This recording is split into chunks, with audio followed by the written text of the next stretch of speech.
لو عندك ملف CSV مثلا زي تقارير ماليه مطلعه من اي تطبيق زي تطبيق اداره العياده الاحترافي، فازاي هنشغله في اكسل؟ يلا بينا نعمل تصدير البيانات الى CSV. نحفظ المكان مثلا على ديسك دي، نختار نيو فولدر، نضغط انتر، نسمي الملف فاينانشال ونحفظ الملف. عملنا سيف كده، تم التصدير بنجاح. هنروح نشوف الملف، هنروح مباشرة على ديسك دي، نختار فاينانشال، فطبعا هتقول لي نضغط دبل كليك على الملف. يلا بينا.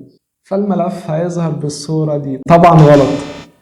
ازاي هنشغله؟ نعمل كليك يمين، نختار نيو، نعمل اكسل فايل ونسميه فاينانشال وورك، ونفتح ملف XLSX اللي هو ملف الاكسل، ونروح على داتا ونختار منها get data، او نروح على بيانات واحضار البيانات في النسخة العربي. بعدها نختار from file، بعدها نختار from text CSV، كليك. بعدها نختار الملف بتاعنا من المكان اللي احنا حطيناه فيه. هنختار ملف CSV، نعمل import، نستنى ثانيتين. بعدها هيظهر الملف بصورة احترافية جدا. كده ظهر معانا الملف بصورة احترافية. هنضغط لود،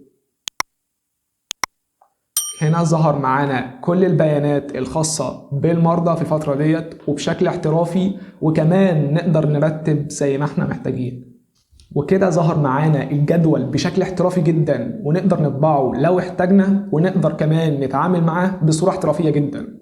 كده سلام، وما تنساش المتابعة علشان يوصلك كل جديد.